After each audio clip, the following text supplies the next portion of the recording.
Picture Rome at its absolute peak. Marble temples, legions marching across 3 continents, senators in togas debating the fate of the known world. Now here's the question almost nobody asks. Where did all of it actually come from? Not the empire, the symbols. The purple-bordered robe a magistrate wore, the bundle of rods and an axe carried in front of a Roman consul, the fasces, the same image a certain 20th century Italian movement would later steal for its name, the arch, the sewer system running beneath the city, even the gladiator fights in the Colosseum, the games Rome is most remembered for. None of it was Roman, not originally. It belonged to a people who ruled central Italy for centuries before Rome was anything more than a cluster of huts on a hill, a people so advanced that early Romans sent their sons to be educated in their cities, a people whose kings once sat on Rome's own throne, and then, almost without a trace, they disappeared. We call them the Etruscans. And here's the part that should genuinely unsettle you. We have thousands of their inscriptions. We can pronounce their words out loud, sound for sound, and we still can't tell you, with full confidence, what most of those words mean. A major European language, spoken by millions of people for the better part of 1,000 years, sitting a few hundred miles from where you're watching this right now, and it's still, in large part, a locked door.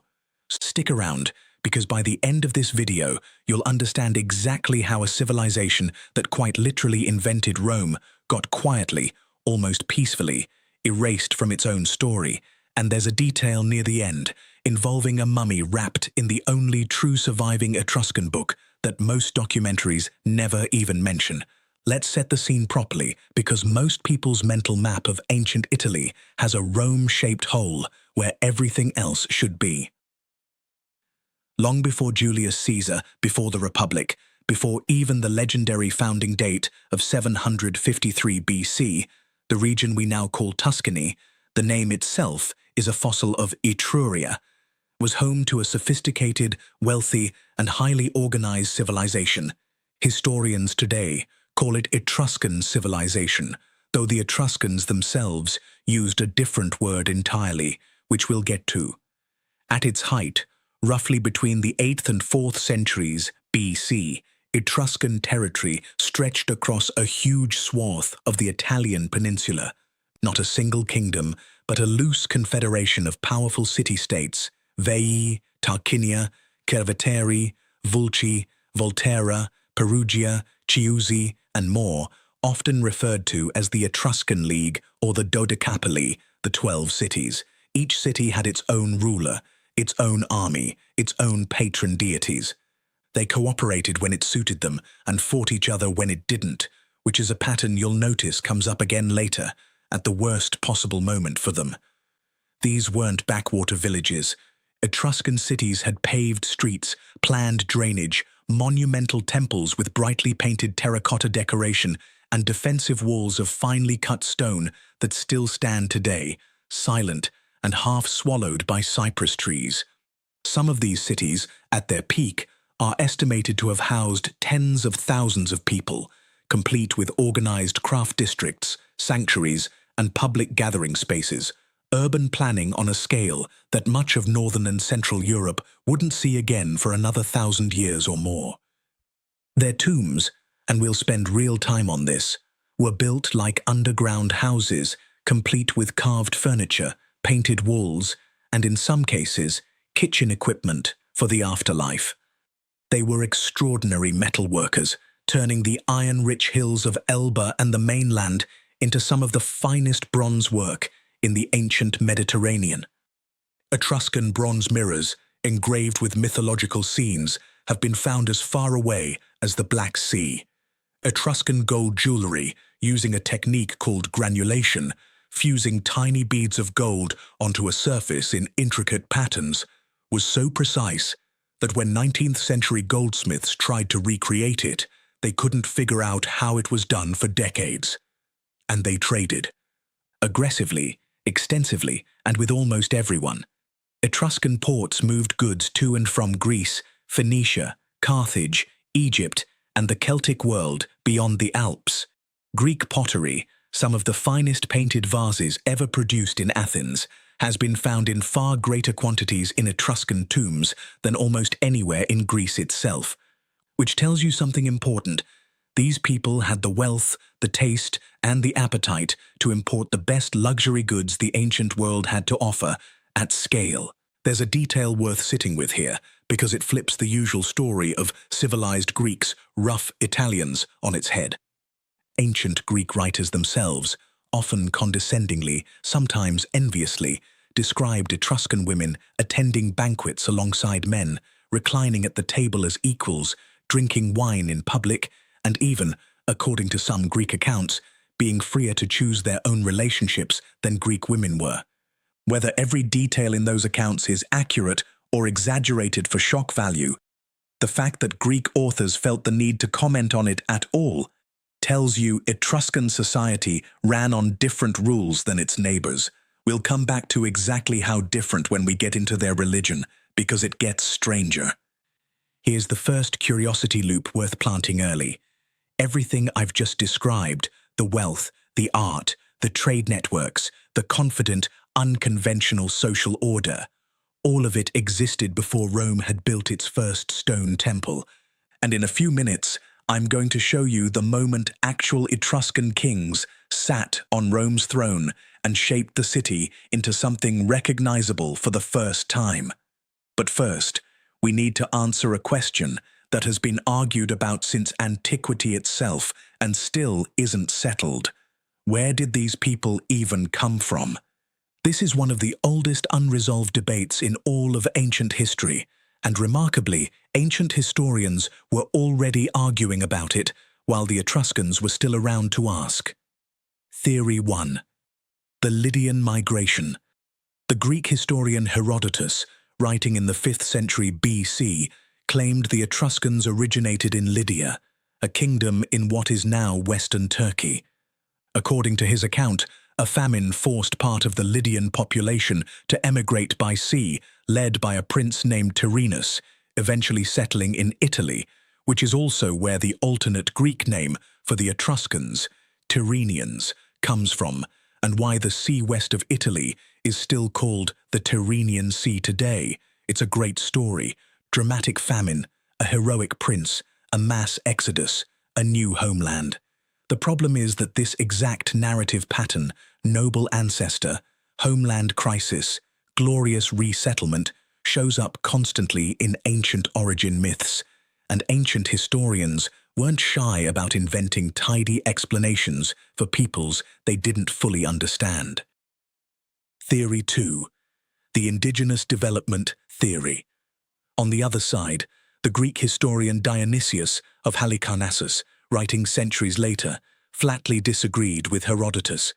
He argued the Etruscans were native to Italy, an indigenous culture that developed locally out of earlier Bronze Age populations, with no eastern migration required at all. This theory lines up with archaeological evidence showing a clear, unbroken cultural sequence in central Italy, from the earlier Villanovan culture of the Iron Age, gradually evolving in place into what we recognize as classical Etruscan civilization. Same territory, same cremation burial practices early on, same core population, just growing more complex, wealthy, and urbanized over a few centuries. No sudden replacement, no invasion layer in the archaeological record. Just steady, homegrown evolution. Theory 3. The modern genetic twist. And this is where it gets genuinely interesting, because this argument didn't stay in the ancient world. It followed us all the way into 21st century genetics labs. Multiple ancient DNA studies conducted over the past 2 decades have tested skeletal remains from Etruscan-era burial sites, and the results have consistently pointed towards strong genetic continuity with earlier and later Italian populations, rather than a distinct, recent Anatolian migrant population replacing the locals. In other words, modern genetics has mostly sided with Dionysius, not Herodotus. The people themselves appear to be predominantly local, not recent transplants from Turkey. But And here's the twist that keeps this mystery alive rather than closing it. Genetic ancestry and cultural or linguistic origin are not the same thing. A population can be genetically continuous with its neighbors while still absorbing outside cultural influences, religious ideas, or even elements of language from contact, trade, and small numbers of migrants over a long period. Some researchers argue for exactly that kind of blended picture, a fundamentally indigenous Italian population with real, documented Eastern Mediterranean contact and influence layered on top, especially in religion and certain artistic styles that look distinctly Eastern for the period. So where does that leave us? A civilization whose own neighbors couldn't agree on its origins while it still existed, whose archaeology suggests local roots, and whose language, as we're about to see, refuses to fit neatly into any of Italy's neighboring language families at all. That last point is the strangest piece of the entire puzzle, and it's the one we're going to spend the most time on, because it's the true beating heart of the Etruscan mystery. Before we get there, though, there's one more thing you need to see, what these people actually built at their absolute peak, because it explains exactly why Rome would eventually come knocking, first to learn and later to conquer. Before we get to the mystery that gives this video its title, you need to actually see what these people built, because it's the reason Rome eventually came calling, first as students and later as conquerors. Walk into an Etruscan necropolis today. Cerveteri is the best preserved example, and you're not looking at a graveyard in the way we normally picture one. You're walking down streets, real streets, laid out in a grid, lined on either side with structures called tumuli, circular mounds of earth built on top of carved stone drums, each one containing a family tomb cut directly into the bedrock beneath. Step inside one, and the illusion holds. Carved stone beams mimic wooden roof rafters. Stone pillows sit on stone beds. Everyday objects, shields, cooking pots, furniture, are carved directly into the rock walls in relief, frozen in stone forever. This wasn't a culture that feared death. It was a culture that furnished it. And then there are the painted tombs of Tarquinia, which are, frankly, one of the great underrated art collections on Earth. Banqueting scenes, dancers, musicians playing double-piped instruments, leopards, dolphins leaping over painted waves, vivid reds, blacks, and ochres that have survived 2,500 years underground. These paintings are close to the only large-scale, well-preserved paintings we have from the entire ancient Mediterranean world outside of Egypt. Greek painting from this period is almost entirely lost. We know it existed. We know ancient writers raved about it, but it's gone. The Etruscans, by accident of underground preservation, left us a window into ancient color and composition that the far more famous Greeks simply didn't. Their cities on the surface were just as impressive, even though far less survives above ground today. Etruscan engineers were master hydraulic architects. They cut drainage tunnels called cuniculi through solid rock to manage flooding and irrigation, built covered sewers, and constructed some of the earliest true arches in the Mediterranean world, a structural technology the Romans would later take, refine, and plaster across an entire empire in aqueducts, bridges, and triumphal gates. When you look at the Pont du Gard or the Colosseum's arched facade, you are, in a very real structural sense, looking at an Etruscan idea wearing a Roman coat. They were also militarily formidable, fielding organized, disciplined armies of heavy infantry, a style of fighting that predates and likely influenced the famous Roman legion formation itself. And their navy was strong enough that Greek writers occasionally described Etruscan sailors bordering on outright piracy in the Western Mediterranean, dominant enough in the Tyrrhenian Sea that they periodically fought naval battles against Greek colonists for control of trade routes to southern France and Spain. So picture the balance of power around 600 BC, just so this sinks in properly. Etruria is wealthy, urbanized, militarily organized, artistically sophisticated and trading with the entire Mediterranean world. Rome, at this exact moment, is a modest hilltop settlement of huts belonging to a minor Latin-speaking population, with nothing resembling a monumental building to its name. The idea that Rome would one day erase this more advanced neighbor from history would have sounded, to anyone living through this period, completely absurd. Here's where Etruscan culture gets genuinely strange to modern eyes, and where its influence on Rome runs the deepest and stays the most hidden in plain sight. The Etruscans developed an entire structured religious and divinatory system so respected that even the Romans, who conquered and absorbed them, kept employing Etruscan religious specialists for centuries afterward, long after Etruscan political independence was gone. This system is known today as the Disciplina Etrusca, the Etruscan discipline, and it was treated as a body of sacred, revealed knowledge, allegedly handed down by a mythical figure named Tages, who, according to legend, sprang from a freshly ploughed furrow near the city of Tarquinia, already possessing the wisdom of an old man, and taught it to the assembled Etruscan leaders on the spot before vanishing. The discipline covered several distinct practices. There was augury, reading the behavior and flight patterns of birds for divine signals, a practice Rome adopted wholesale to the point that Roman generals refused to go into battle without a proper augural reading, and the word auspicious that we still use today comes directly from this tradition. There was the interpretation of lightning, an elaborate system dividing the sky into precise zones, where the direction a lightning bolt came from and where it struck carried specific catalogued meanings. And then there was haruspicy, extispicy, to use the more technical term, the practice of sacrificing an animal, almost always a sheep, and reading the shape, markings, and condition of its liver for signs about the future. This wasn't casual guesswork.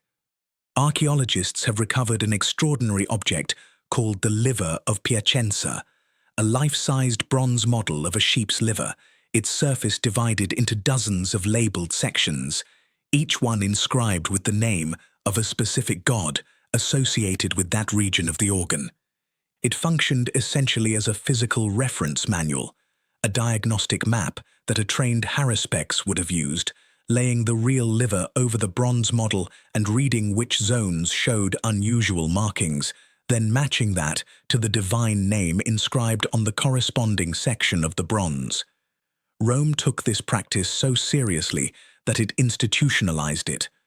Roman authorities maintained a formal college of Etruscan haruspices for centuries, importing specialists whose families had preserved the tradition, precisely because the Romans came to believe their own priests couldn't replicate Etruscan expertise.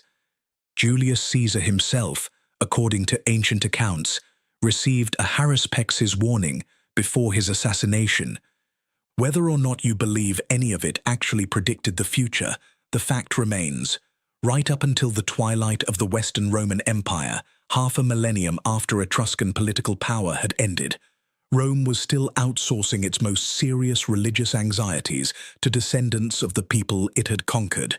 That's not a footnote. That's one civilization quietly running on another civilization's operating system for 500 years. Keep that detail in your back pocket because it's going to matter enormously later when we get to the actual mechanism of how Etruscan culture disappeared, because erasure rarely means total destruction. Sometimes it means something closer to what just happened here. Total absorption, credit quietly reassigned, original source forgotten. But now it's time to tackle the single biggest, strangest, most frustrating part of this entire story. The Etruscans left us thousands of words. We can read every letter of them out loud, and we still don't fully know what most of it means. Let's get into why. Here's the sentence that should stop you in your tracks. Etruscan is not a lost language in the way you probably imagine. We're not staring at an unreadable, undeciphered script the way researchers once stared at Egyptian hieroglyphs before the Rosetta Stone, or the way Linear A still defeats scholars today. we can read Etruscan, every single letter, out loud, with confidence, because their alphabet was borrowed from Greek colonists in Italy sometime around the 8th century BC and adapted to their own sounds. Scholars can pronounce Etruscan inscriptions as fluently as they can pronounce Latin ones.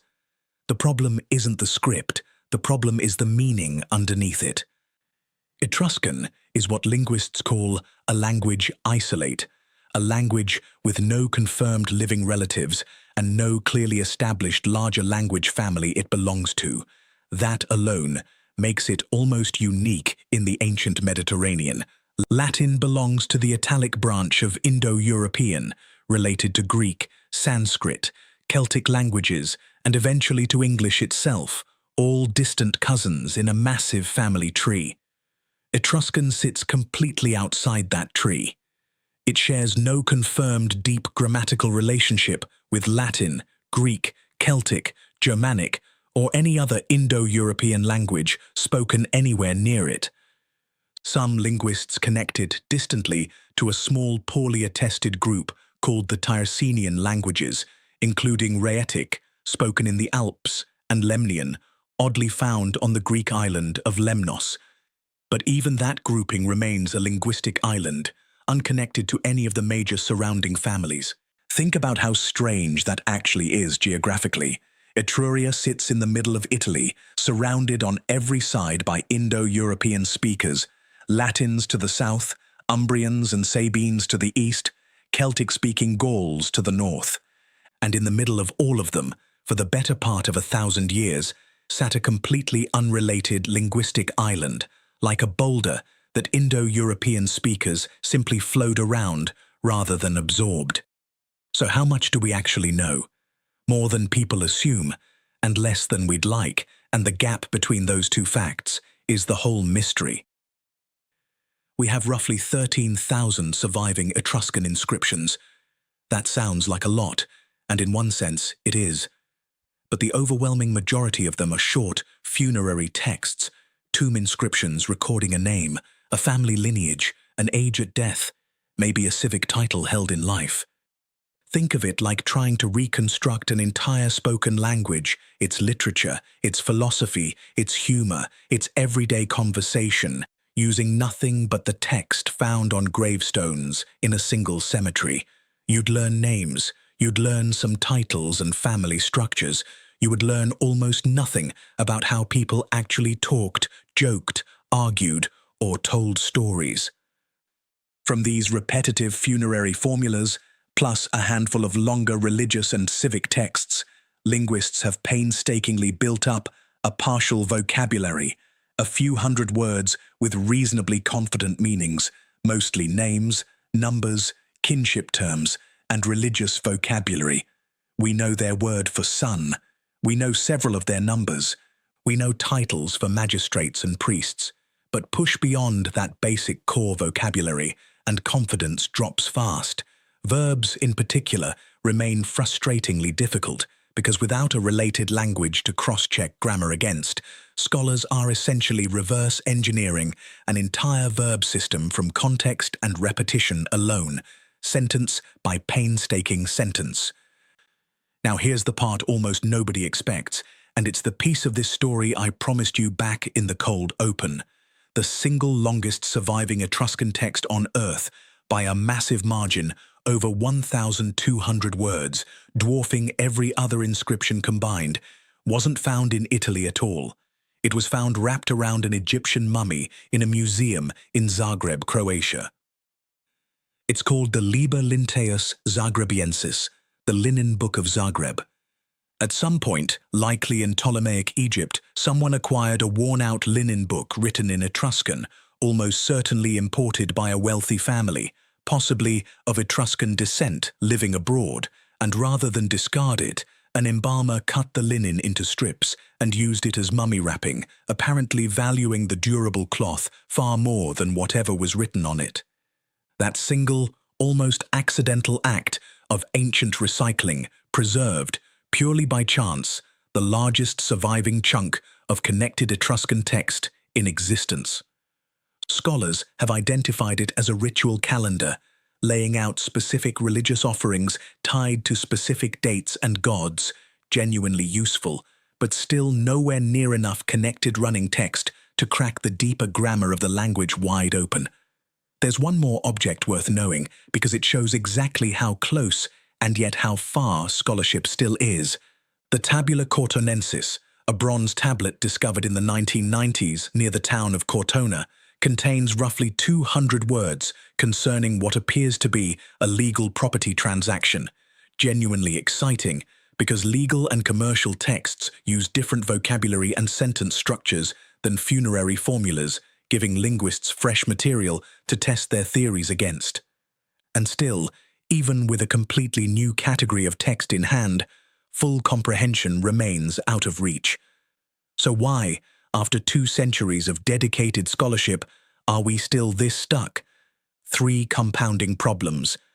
First, there's no Etruscan Rosetta Stone, no substantial bilingual text pairing long passages of Etruscan against a language we already fully understand, of the kind that cracked Egyptian hieroglyphs open in 1822. A few short bilingual inscriptions exist, but they're brief, formulaic, and don't give grammar enough room to reveal itself. Second, there's no surviving relative language to cross-reference, unlike, say, reconstructing an obscure Romance language using Latin, French, Spanish, and Italian, all propped up against each other. Etruscan stands alone. Third, and this is the theme this entire video keeps circling back to, so much of what once existed was lost, deliberately or through simple neglect, once Roman culture became the only culture that mattered in Italy. And that brings us to something the Romans themselves tell us directly, almost as a throwaway line, that should genuinely shock you. Ancient sources record that the Roman Emperor Claudius, a man renowned in his own time as a serious scholar, personally wrote a multi-volume history of the Etruscans, reportedly consulting some of the last surviving fluent speakers and readers of the language available in his era, sometime in the 1st century AD. That book is gone, every volume of it, lost completely, along with virtually every other substantial written work the Etruscans or their Roman successors ever produced about Etruscan language, history, and religion in full detail. A Roman emperor did the responsible thing. He interviewed the last native experts and wrote it all down properly while there was still time. And then history simply failed to preserve the one document that might have unlocked everything we're still guessing at today. Sit with that for a second, because it's the emotional core of this entire story. And we're not done with it yet. An entire imperial bureaucracy, with all its scribes, libraries, and record-keeping machinery, still somehow let its single best chance at a full translation key slip through its fingers. Coming up, we're going to look at exactly how a civilization this wealthy, this influential, and this well-documented in its own time ended up losing that documentation almost entirely. And it starts with 3 Etruscan kings who, remarkably, ruled Rome itself. Here's a fact that tends to genuinely surprise people who assume Rome was always, from its founding, this proud, self-generated Latin project. For roughly a century, Rome was ruled by Etruscan kings. According to Roman tradition itself, recorded centuries later by Roman historians like Livy, so treat the finer details with appropriate caution, the early Roman monarchy included at least 3 kings of Etruscan origin or with deep Etruscan connections: Lucius Tarquinius Priscus, Servius Tullius, and Lucius Tarquinius Superbus, the last king of Rome before the founding of the Republic. Tarquinius Priscus, according to the tradition, was the son of a Greek merchant who had settled in the Etruscan city of Tarquinia, married into Etruscan aristocracy, and eventually relocated to Rome, where his wealth, ambition, and connections carried him all the way to the throne.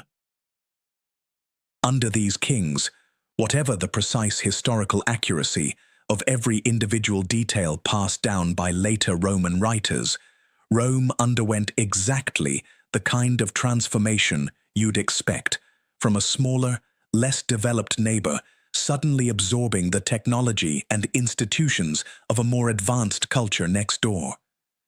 Major infrastructure projects traditionally attributed to this period include the Cloaca Maxima, Rome's great sewer system, engineered using Etruscan hydraulic knowledge to drain the marshy valley that would eventually become the Roman Forum.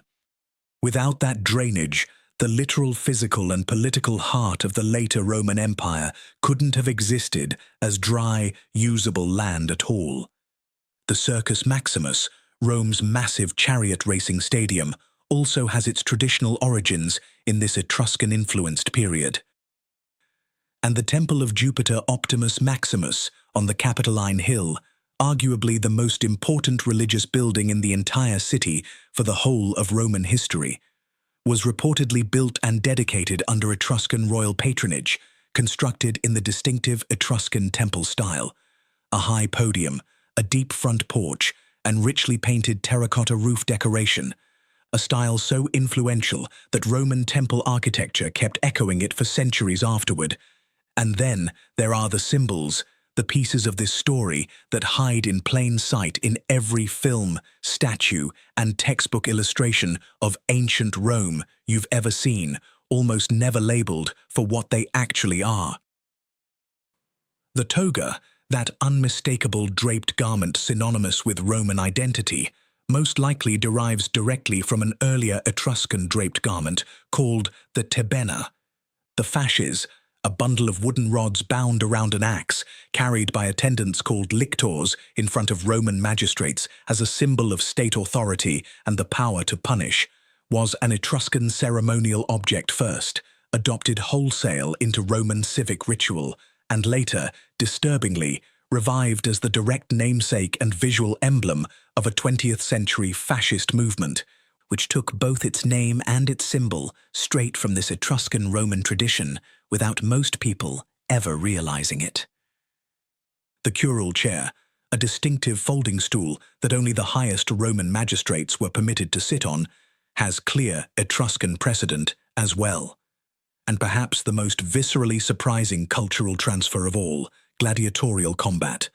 The spectacle most associated with Roman decadence, men fighting to the death for public entertainment in vast stone arenas, very likely has its origin in Etruscan funerary ritual, where captives or enslaved combatants may have been made to fight as part of blood offerings honoring a deceased aristocrat, a practice the Romans then adopted, secularized, scaled up dramatically, and eventually turned into the single most iconic form of public entertainment in the ancient world. What became the ultimate symbol of Roman culture may have begun as an Etruscan funeral rite. So take a step back and look at the full shape of it. Rome's drainage system, its most sacred temple, its chariot stadium, its royal regalia, its symbols of political authority, and quite possibly its most famous form of entertainment, all traceable back to Etruscan origin, absorbed during a period when Etruscan kings literally sat on the Roman throne. This is the Taught Rome Everything half of this video's title, and it's not an exaggeration. It's closer to an understatement. But here's the curiosity loop I want to plant right now, because the next section is where the entire story flips. The very same Roman tradition that credits Etruscan kings with building Rome also records the moment Rome violently threw the last of those kings out, and from that moment forward, the relationship between these two peoples stopped being teacher and student, and started becoming something far more one-sided and far more permanent. According to Roman tradition, the monarchy ended around 509 BC, when the last king, Lucius Tarquinius Superbus, was overthrown following a political and personal scandal involving his son, and the Roman Republic was founded in its place, a republic that, tellingly, would define much of its early civic identity in opposition to tyrannical Etruscan kingship, even while continuing to use Etruscan religious specialists, Etruscan architectural styles, and Etruscan civic symbols for the next several centuries. Rome, in other words, rejected the Etruscan crown while quietly keeping almost everything else.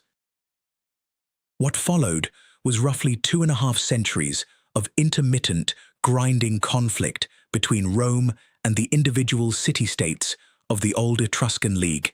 Never a single unified war, because remember, the Etruscans never fully unified politically even at their peak, and that fragmented city-by-city structure would prove to be their single greatest strategic weakness when a determined, increasingly unified Roman state started picking them off one at a time.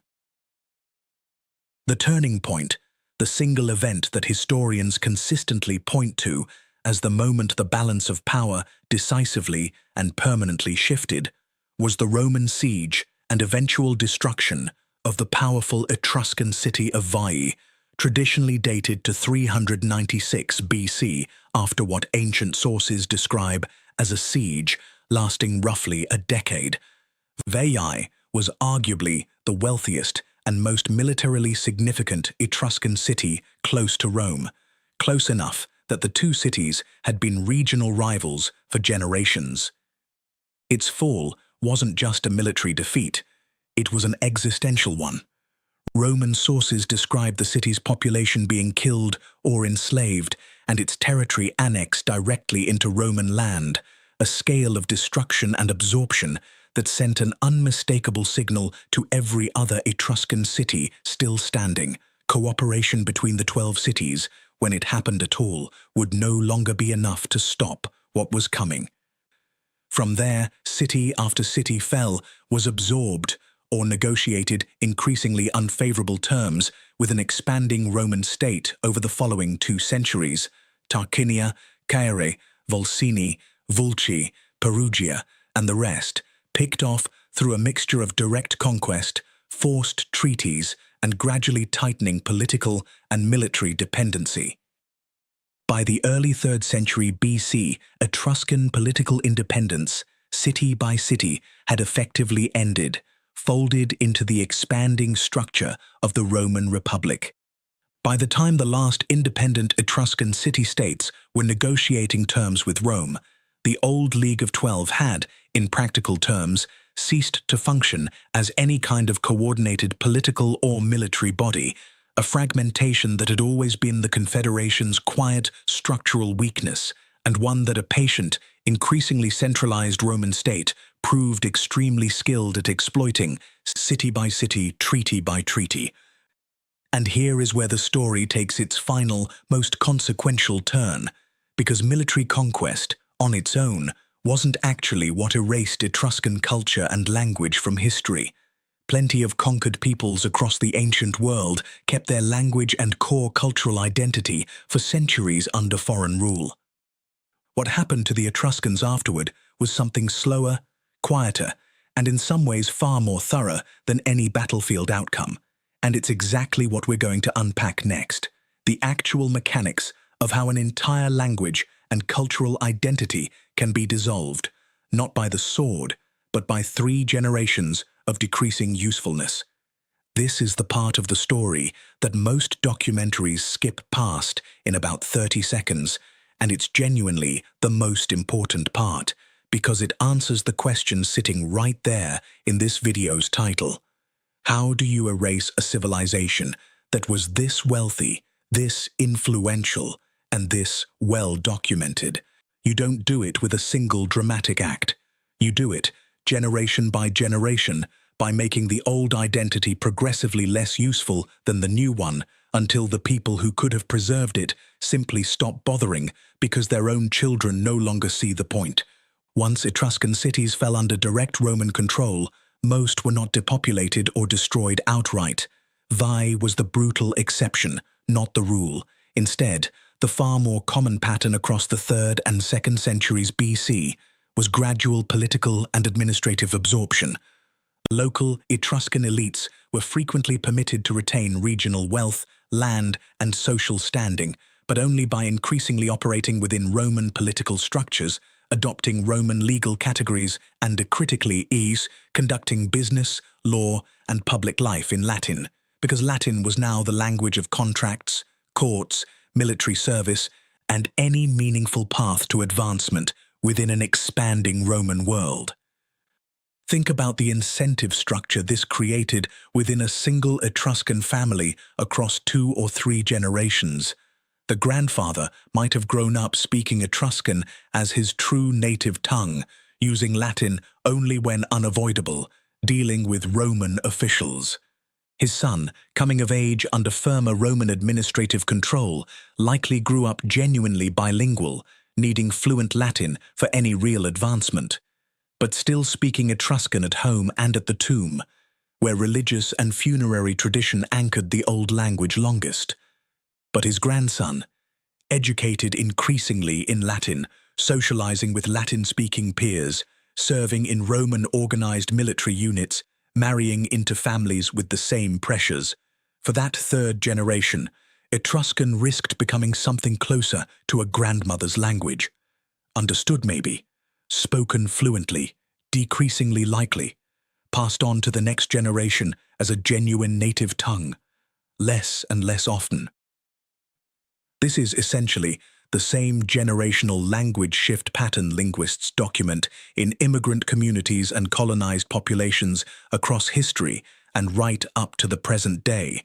It just happened roughly 2,000 years earlier, to a civilization we tend to imagine as impossibly distant and academic, rather than made up of real families making the same painfully human calculations about their children's futures that families make today.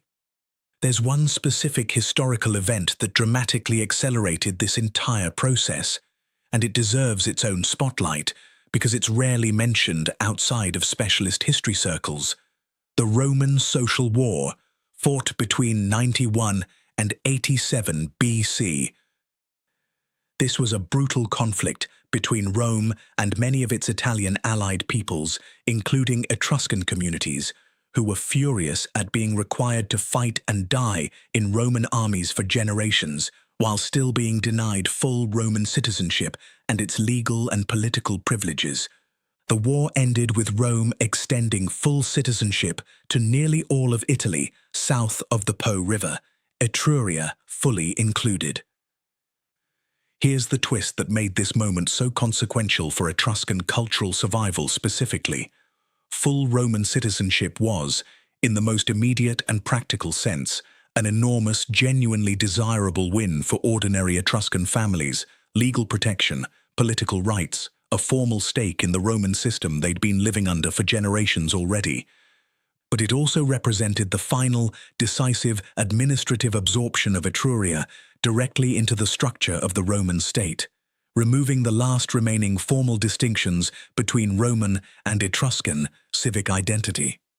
From this point forward, there was essentially no remaining institutional space, no separate legal or civic category within which a distinct Etruscan identity or language needed to be maintained for any practical purpose at all. The last structural reason to keep speaking Etruscan in daily public life had been formally dissolved. By the time of the early Roman Empire, spoken Etruscan appears to have survived mainly in 2 shrinking spaces: private religious ritual, remember those haruspices Rome kept employing for centuries, specifically because they preserved specialized ancient knowledge, and among a small, dwindling number of educated antiquarian scholars, exactly the type of expert Emperor Claudius reportedly sought out in the 1st century AD, while there was, by his own apparent recognition, still barely time to do so. And this is genuinely the last documented moment anyone makes a serious, organized attempt to preserve the language before it goes fully silent. After Claudius's era, references to living, fluent Etruscan speakers essentially vanish from the historical record. Best estimates place the practical extinction of Etruscan as a spoken living language sometime around the 1st century AD, meaning the language likely died out as an everyday spoken tongue at roughly the same time early Christianity was spreading through the same Italian peninsula, all while the Roman Empire itself was still centuries away from its own eventual collapse, which means Etruscan didn't fade away alongside Rome's decline, as you might intuitively assume, but quietly died out, while Rome was still comfortably rising toward the height of its power. So to directly answer this video's title, Rome didn't erase Etruscan civilization through some single dramatic act of cultural destruction, a burned library, or an outlawed language. It happened through absorption so complete and so gradual that within a handful of generations, an entire people's living language and the vast majority of their literature, religious texts, and historical records along with it simply stopped being reproduced by anyone, not banned, just no longer necessary, and quietly, almost peacefully, went extinct. Given everything you've just heard, you might reasonably assume almost nothing Etruscan made it into the modern world at all. That's not quite true, and the story of rediscovery is worth knowing because it explains exactly how we know everything covered in this video in the first place. Physical Etruscan material never actually vanished. It was buried, quite literally, underneath the same Italian countryside the Etruscans had once ruled, protected for 2,000 years inside those rock-cut tombs we described earlier. Renaissance-era Italians occasionally stumbled onto Etruscan artifacts and, tellingly, sometimes misattributed them to other, more famous ancient cultures, because Etruscan civilization had faded so completely from cultural memory that educated Renaissance scholars didn't immediately recognize what they were looking at. Serious, systematic Etruscan archaeology really only began in earnest in the 18th and especially 19th centuries as increasingly organized excavations at sites like Tarquinia, Cerveteri, and Vulci began uncovering painted tombs, bronze work, and inscriptions at a scale that made it impossible to keep dismissing this as a minor regional footnote to Roman history. The 20th century brought increasingly rigorous archaeological methodology and, more recently, the genetic studies we discussed earlier, plus ongoing digital and statistical analysis of Etruscan inscriptions, cross-referencing every known text against every other known text in search of new patterns and potential grammatical breakthroughs. And this is genuinely still happening right now, in real time. Scholars continue to debate new proposed word meanings, new grammatical theories, and new interpretations of longer texts like the Liber Linteus and the Tabula Cortonensis, sometimes overturning readings that had been accepted for decades. There is no consensus dictionary, no final settled Etruscan grammar book sitting on a shelf somewhere that everyone agrees on. This is an active, ongoing, genuinely unsolved field of historical linguistics, playing out in academic journals in the present day about a language most people have simply never heard of. Which brings us to the honest, slightly uncomfortable final point of this entire video. The Etruscan mystery isn't really solved or unsolved in any clean sense. It's somewhere in between, permanently. We know an enormous amount about how these people lived, what they built, what they believed, and how they were eventually absorbed by Rome. We know, with confidence, how to pronounce their words. We simply don't, and quite possibly never fully will, know exactly what a huge percentage of those words actually meant, what jokes they told at those banquets Greek writers found so scandalous, what stories parents told their children at bedtime, what an ordinary Etruscan farmer complained about to his neighbor on an ordinary afternoon 2,500 years ago. That silence, a wealthy, sophisticated, foundational European civilization whose everyday human voice we can never fully recover, is, if you think about it for more than a few seconds, one of the strangest and most quietly haunting facts in all of ancient history. It means that somewhere underneath the tourist-friendly hills of modern Tuscany, in ground that's already been walked, farmed, and built on for millennia, there is almost certainly more Etruscan writing still waiting to be found, and every single new inscription that surfaces carries at least the theoretical possibility of finally supplying the missing piece scholars have been chasing for 2 centuries. Before we close this out, there's a layer of misinformation surrounding the Etruscans that's worth clearing up, because it changes how you should think about everything you've just heard, and it involves one of history's most notorious regimes, borrowing this civilization's imagery for reasons that had nothing to do with actual Etruscan history.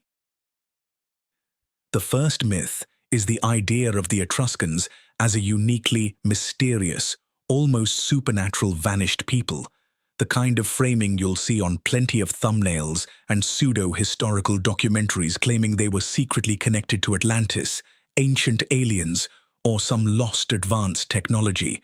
None of that holds up under actual archaeological scrutiny. Everything genuinely mysterious about the Etruscans, the language isolate status, the unresolved origin debate, sits comfortably within normal, if unusually difficult, historical linguistics and archaeology. There's no need to reach for anything exotic. The real mystery, the language gap, is strange enough on its own without embellishment, and honestly, it's more interesting precisely because it's a real, unresolved academic problem rather than a manufactured one. The second myth, and this one is more consequential, involves the fasces we mentioned earlier, that bundle of rods bound around an axe, originally an Etruscan symbol of magisterial authority adopted by Rome, and then revived in the early 20th century by Benito Mussolini's political movement, which took both its name, fascism, and its central visual emblem directly from this ancient Etruscan-derived Roman symbol. Mussolini's regime actively promoted a distorted nationalist mythology around ancient Etruscan and Roman heritage, presenting it as evidence of an unbroken, glorious Italian imperial destiny stretching back thousands of years, a version of history that conveniently ignored the messy, gradual, often violent reality of conquest and absorption we've spent this entire video walking through, and instead packaged it as a clean, continuous story of Italian greatness. It's worth knowing this connection exists, because that same fascist symbol still occasionally shows up today, stripped of context, on official government buildings across several countries, including the United States, where it appears in the House of Representatives chamber and flanking the Lincoln Memorial, included there as a genuine, pre-fascist classical symbol of civic authority and unity, a good reminder that a single ancient symbol can carry wildly different meanings depending entirely on who's using it and why, thousands of years apart. The third correction worth making concerns Etruscan women, because this detail tends to get flattened into a single exciting soundbite. Etruscan women were free and equal, without the necessary caveat that virtually everything we know about their social position comes filtered through the writings of Greek and Roman male authors, who frequently editorialized, exaggerated, or moralized about what they were describing, usually to make a point about their own society's supposed superior discipline by contrast. Ancient Greek writers describing Etruscan women dining publicly alongside men and drinking wine openly were often doing so with a tone of scandalized disapproval, not neutral reporting, using Etruscan customs as a cautionary example of moral looseness for their own audiences back home.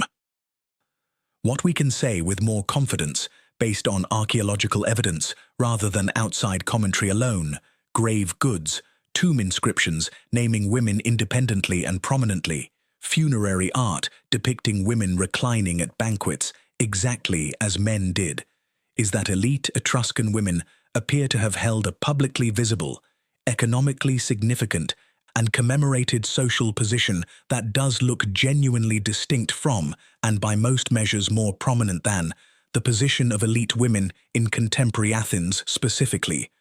Whether that translated into anything resembling political power, legal independence, or broader social equality across all classes of Etruscan society remains considerably less certain, and it's an area modern historians are still actively debating rather than treating as settled. The fourth and final correction is about the disappearance itself, and it loops all the way back to this video's title. The Etruscans did not vanish in the sense of a people who mysteriously ceased to exist, migrated away, or were exterminated. Their descendants didn't go anywhere.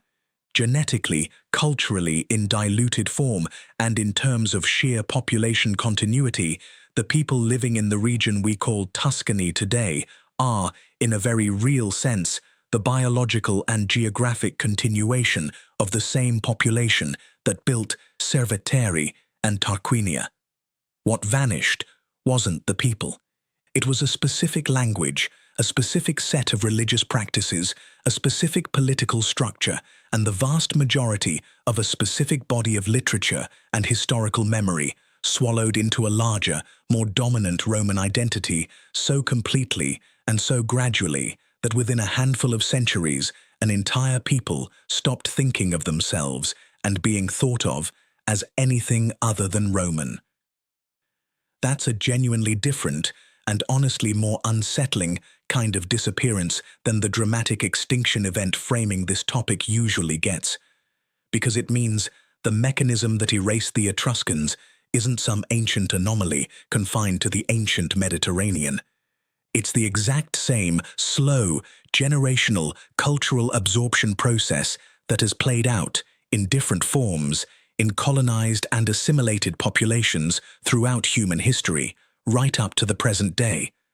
The Etruscans just happen to be one of the earliest, best documented, large-scale examples of it actually happening to a wealthy, powerful, thoroughly urbanized civilization, rather than to a smaller or less developed one, which is exactly what makes their story so uniquely worth telling. If everything so far has felt more like an argument than a tour, let's fix that, because there are a handful of surviving Etruscan objects that do more to convey the sheer sophistication of this civilization in 30 seconds than any amount of narration can.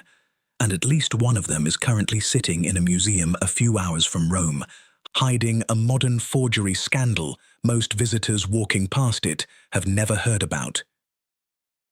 Start with the sarcophagus of the spouses, housed today in Rome's National Etruscan Museum, with a nearly identical companion piece in the Louvre. It's a life-sized terracotta sarcophagus lid depicting a married couple reclining together at a banquet, smiling, intimate, clearly affectionate, modeled with warmth and individual personality rather than the stiff, formal solemnity you'd expect from a funerary monument. It is, quite simply, one of the most emotionally direct pieces of portraiture to survive from the entire ancient world, and it single-handedly does more to communicate the relaxed, confident, pleasure-embracing character of Etruscan domestic life than any text could. Then there's the Chimera of Arezzo, a spectacular bronze sculpture of the mythological lion-goat-serpent monster, caught mid-roar, wounded and defiant, cast using a technical sophistication in bronze working that ranks among the finest in the entire ancient Mediterranean world. It was discovered by accident in 1553, and it made such an immediate impression that it was reportedly examined and admired by Renaissance artists working in Florence at the time, meaning an Etruscan bronze buried for roughly 2,000 years was directly influencing artistic taste again during the Italian Renaissance, a genuinely remarkable, rarely mentioned echo across the centuries. The François tomb, discovered in Vulci in the 19th century, deserves its own mention because it contains something historically explosive, painted scenes depicting specific, named Etruscan military figures defeating and executing named Roman aristocrats from rival Roman families, framed with clear political and propagandistic intent.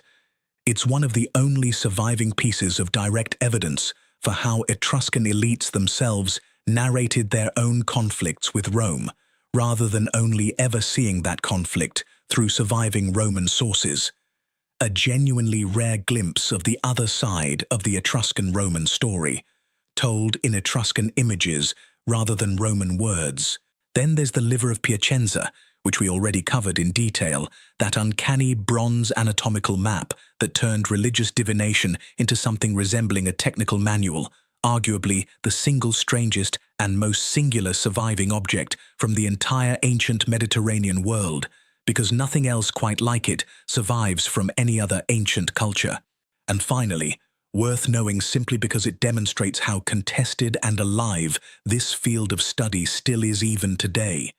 Several long-celebrated Etruscan artifacts held in major museum collections, including a set of large terracotta warrior figures once considered masterpieces of Etruscan sculpture, were eventually revealed, decades after acquisition, to be sophisticated early 20th century forgeries produced by skilled Italian craftsmen and sold to eager foreign collectors and museums during a period of intense public fascination with Etruscan antiquities. It's a humbling reminder that the modern rediscovery of this civilization has never been a clean, purely scholarly process. It's been tangled up with market demand, national pride, forgery, and genuine scientific detective work in equal measure, and museums are still, periodically, having to re-examine their own Etruscan holdings as authentication techniques improve. 5 objects: a tender married couple, a roaring bronze monster, a propagandistic war memorial painted from the losing side's perspective, an anatomical map for reading divine will in a sheep's organs, and a forged warrior that fooled experts for decades. Taken together, they tell you everything this video has been building toward. This was never a minor, forgettable footnote squeezed between Greece and Rome. It was a complete, confident, technically extraordinary civilization that happened to lose the one thing that would have let it tell its own story in its own words.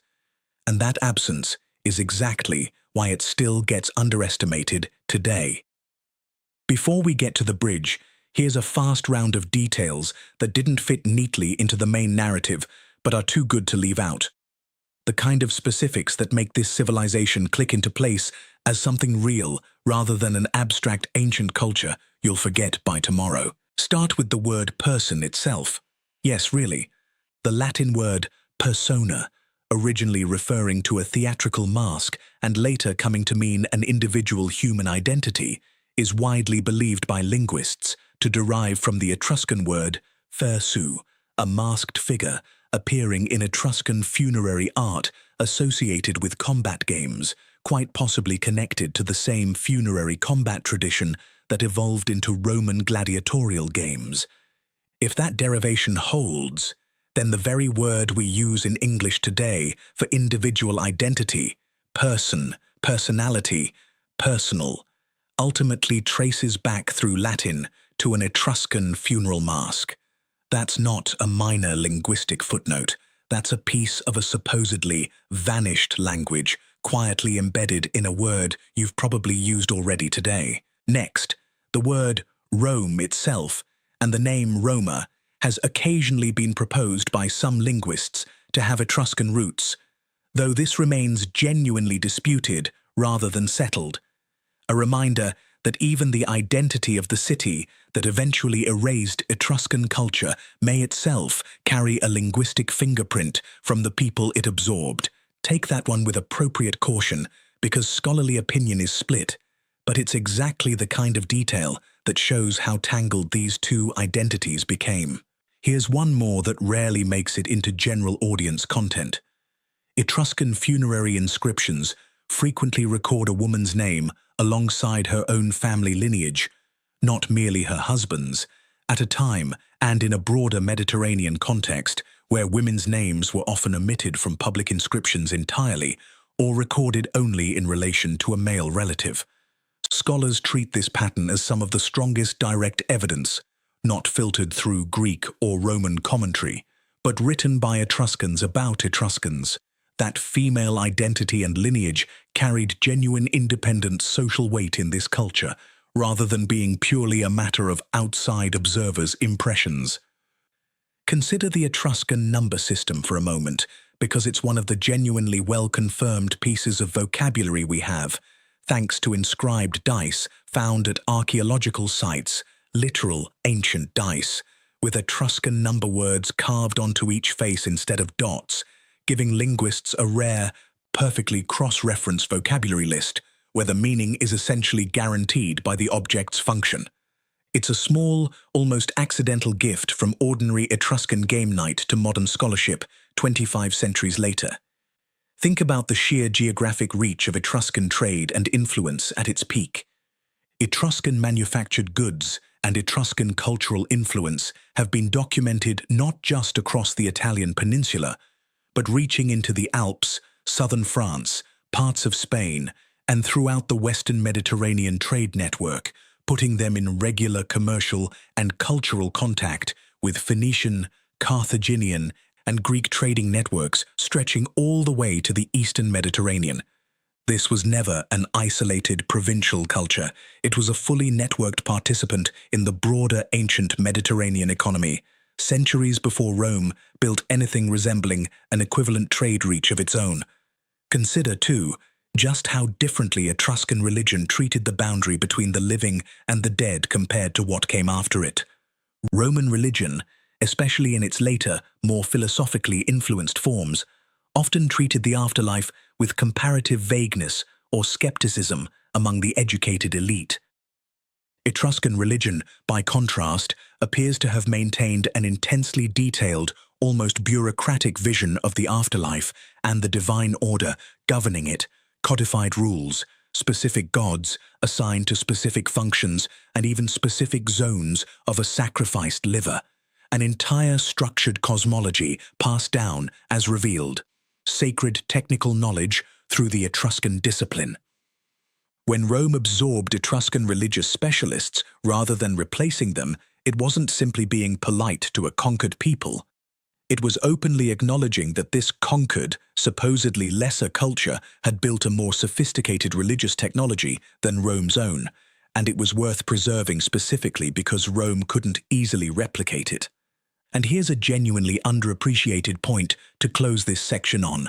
Almost everything covered in this entire video had to be reconstructed backward, working from physical remains, inscriptions, and hostile or admiring outside commentary, precisely because the Etruscans' own extensive historical and religious literature, the material Emperor Claudius reportedly consulted native experts to compile in the 1st century ADE, simply didn't survive into the modern world. Every fact in this video is a reconstruction built around a hole. That's not a weakness in how this video was researched. That's the actual honest shape of what studying the Etruscans looks like at the current edge of scholarship, and it's exactly why new archaeological finds, new genetic studies, and new linguistic analyses keep making headlines every few years, because this is one of the very few major ancient civilizations where the fundamental picture is still being actively redrawn, not just filled in around the edges. So here's where we land. The Etruscans built the drainage system underneath the Roman Forum. They gave Rome its kings, its temple architecture, its togas, its fasces, and quite possibly its gladiators. They ran a religious system so respected that Rome kept borrowing its priests for 500 years after Etruscan political power had ended. And then, not through conquest alone, but through 3 or 4 generations of a slow, almost gentle absorption, their spoken language, their literature, and the vast majority of their own voice in history simply stopped being passed down, quietly enough that most people watching this video had probably never heard the word Etruscan said out loud before today. But here's what I deliberately haven't told you yet, and it's a genuinely wild piece of this puzzle. There is one specific Etruscan tomb, discovered largely intact, that some archaeologists believe may have been deliberately sealed to hide something from Roman authorities specifically. And what was found inside it, when it was finally opened, directly connects to a name you absolutely already know from Roman history, in a way that isn't in a single mainstream documentary about this civilization. That's the entire subject of the next video. The discovery, the controversy around what it might actually mean, and the specific Etruscan family whose story bridges directly into the early Roman Republic in a way historians are still arguing about right now. If everything in this video made you feel like you'd been missing an entire hidden layer of Roman history, that next video is where the layer underneath that one gets peeled back. And it's not just the tomb. In that next video, we're also going deep on the one Etruscan city that never technically fell to Rome in battle at all. It simply negotiated its way out of existence, and the surviving treaty details tell you more about how empires actually absorb smaller powers than any battle ever could. We'll also look at a second, far shorter Etruscan inscription found decades after the Liber Linnaeus that some linguists believe may contain the only known surviving fragment of Etruscan poetic or literary language, rather than the strictly administrative, religious, and funerary texts that make up almost everything else we have, and why that one fragment, if the interpretation holds, would be the closest thing we'll ever get to hearing an actual Etruscan storyteller's voice. So, if this video left you with the uncomfortable, slightly haunting feeling that an entire sophisticated European civilization got quietly written out of its own story, that feeling is correct, and it's exactly why this channel isn't done with the Etruscans yet. Go watch the next video, because the tomb we're about to open didn't just preserve bodies. It may have preserved a version of Etruscan history that Rome would very much have preferred the world never saw. According to the archaeologists who excavated it, it may have been sealed specifically to keep something out of Roman hands entirely, and 2,000 years later, we finally know why.